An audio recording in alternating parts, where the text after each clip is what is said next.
बिल्कुल तुम्हारी अम्मा की तरह लगते हैं। तब दाढ़ी नहीं थी इनके, तब इनके दाढ़ी नहीं थी, हमारी अम्मा के दाढ़ी थी तब पूरा। कहीं बिल्कुल तुम्हारी अम्मा की तरह लगते हैं। नंबर देने हम सर्वेश भैया का फ़ोन मिलावा। हमने कहा भैया कविता सीखना चाहते हैं। कहने लगे घर बैठे नहीं सीख पाओगे, हमारे घर आओ। हम लखनऊ आए, ये अपने घर ले गए।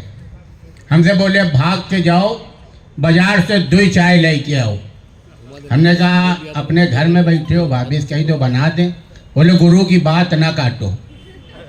2 चाय लेके आए।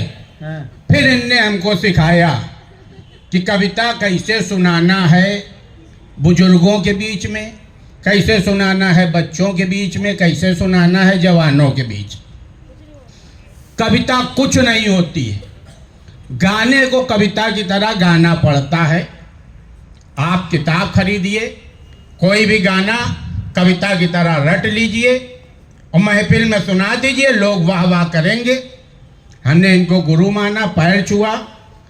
पहले ही कवि सम्मेलन वृद्धाश्रम में पड़ गया। सब बुजुर्ग थे। हमको इनकी बात याद आ गई और बस से लौट रहे थे। बसों में किताबें बिकती हैं। एक गाना हमने 150 बार पढ़ा, याद किया और वही सुना दिया। गाना था क्या मिल गया सरकार, क्या मिल गया सरकार, इमरजेंसी लगा के, नसबंदी करा के, हमारी बंसी बजा के। इतना ही सुना पाए, कवि सम्मेलन के मंच से भगा दिए गए। हमने इनको फ़ोन किया, हमने कहा क्या शिक्षा दे के भेजो, आधे कवि सम्मेलन में भगा दिए गए। कौन सा गाना सुनाए रहो? हमने कहा 78 में आई थी पिक्चर, उसका सुनाया था। बोले जब मुरापन का गाना गाओगे तो भगाए जाओगे। कवि सम्मेलन बहुत सम्मानित मंच होता है। हमने कहा बताना चाहिए, 2 चाय फेल गए हो, तुमको ये तो बताना चाहिए ये गाना नहीं गाना है। हम कभी भी कवि के मंच में नहीं चढ़ते। देखिए इतने कवि बैठे, हम कभी कवि के मंच में नहीं चढ़ते हैं। उसका एक कारण है। जैसे हम मंच में चढ़े थे, इन लोगों का ऐसा लगत है कि जैसे ये लोग गांधी जी हैं, हम नाथूराम गोडसे हैं। अभी मार डालेंगे इन लोगों को। तो ये मना कर देते हैं कि देखो बुलाना, ऊपर ना बुलाना। और कवियों में एक चीज़ और होती है, जितने कवि आए एक चीज़ और होती है, बिना ताली के ना।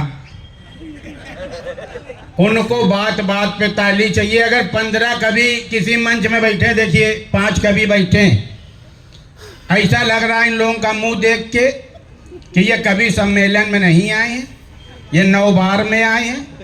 अभी इनकी खोपड़ी घोंटी जाएगी, उसके बाद इनको एक एक लुटिया और चटाई दिया जाएगा, ये अपने घर चले जाएंगे। और इसी के साथ अगर अभी 2 कवित्री बैठाल देते तो बाबू फिर इनका चेहरा देख लो, ऐसा लगता है ये कवि सम्मेलन में नहीं आए हैं, रिंग सेरेमनी में आए हैं। अभी कवित्री इनको अंगूठी पहनाएगी और कहेगी कुंडी ना खटकाओ राजा, सीधे घर हमले आओ राजा। कानपुर में होली बहुत भयंकर मनती है। किसी के जुकाम है, छींक आ रही है, उससे दूर बैठो। और इधर भी कोई मूली पर आटा खा के आया, क्योंकि हवा इधर की चल रही, हमको उसके भी चेक करो। कानपुर में ब्रजेश भैया होली 7 दिन मनाई जाती है। होली वाले दिन हमने ठंडाई पी लिया। ठंडाई पी के जब घर आए तो हम अपने घर में अपने को आवाज़ दे रहे हैं, नू भाई। हमारे पिताजी उतर के आए, उन्होंने कहा वो तो है नहीं। चौराहे तक गया है, हम अपने को देखने चौराहे चले गए। जब लौट के आए तो देखा बाबूजी वहीं खड़े।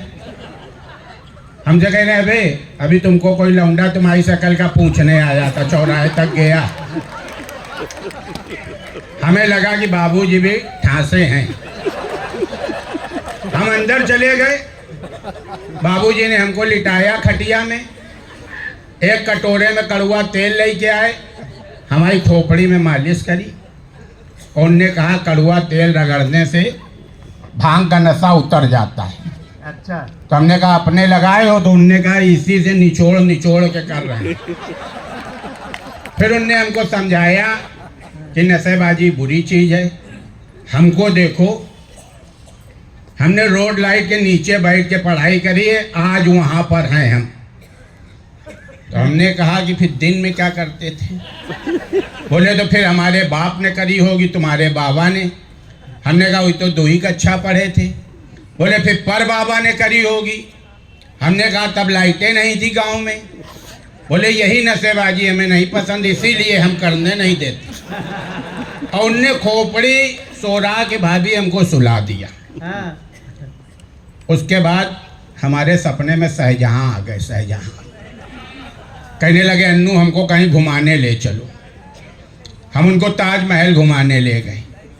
कह रहे ये कहाँ ले आए? हमने कहा ये ताजमहल है। बोले भाई ये तो हमारा ही है। हमने कहा इसीलिए ले आए कि मंदिर बनने से पहले एक बार देख लो ठीक से। बोले ऐसा हो सकता है? हमने कहा क्यों ये होगी? अबे हमने कहा वो तो पहले पैदा हो गए हो, तो सही के बाद जहां लगा लियो। अब पैदा होते हो तो जहां लगाते। उसके बाद हमें दूसरा सपना आया कि सर्वेश अस्थाना भैया की शादी हुई। अच्छा। पहली रात भाभी के ऊपर चुड़ैल आ गई। अभी बात कर रहे हैं। ऊपर चढ़ाई लगे। ब्रजेश भैया ने एक बंगाली बाबू भेज दिया। बंगाली बाबू ने झाड़ा तो ऐसा हरामीपन किया कि भाभी भाग गई, चुड़ैल रुकी रही इनके पास। ब्रजेश भैया ने 5-6 दिन बाद इनको फोन करके पूछा सर्वेश कैसा लग रहा? कहने लगे बड़ी मौज आ रही है, ये तो कोई भी काम फट से कर देती। अभी हमने कहा पनीर की सब्जी खाने की मन है, तो उसने हाथ ऊपर किया, भैंसी ले आई, दूध दुआ, पनीर बनाया, सब्जी खिला दी। इतना खुश, चुड़ैल से इतना खुश। आगे का हम भूल गए लगा। चुड़ैल से इतना खुश। कोई बात नहीं। तो हमने सर्वेश भैया से कहा कि ऐसे कैसे काम चलेगा, चुड़ैल के साथ रहते हो? कहने लगे तुम बीच में ना बोलो, सब ब्रजेश ने भेजा है। बोले एक बार में सब काम चुटकी में करती है। हमने कहा जब नहीं करती है तब तुम क्या करते हो? बोले हम हनुमान चालीसा लगा देते हैं, तब करने लगती है। सपने में इनके सांप काट ली। हाँ। वही बंगाली बाबू फिर आए। हाँ। इस बार वो सांप झाड़ रहे थे। इनने कहा कोई दवा बताओ। उसने कहा नींबू चाटो नमक डाल के। बोले क्या उससे जहर मर जाएगा? बोले नहीं, उससे तुम मर जाओगे, तड़फोगे नहीं ज़्यादा देर। तो समय का अभाव है, ब्रजेश भैया को भी जाना है। सबसे अच्छा काम किया इनने, साल की जगह तौलिया दी, और तौलिया भी नाप की दी। पिछली बार इनने दिया था या तो आगे से यूँ पकड़े रहो या पीछे से यूँ पकड़े रहो। पिछली बार का इनका सप्लायर हल्का था, इस बार किसी बड़े आदमी को फांसा है। सबका बहुत बहुत धन्यवाद, बहुत बहुत बधाई। Thank you. कोई भाषा नहीं।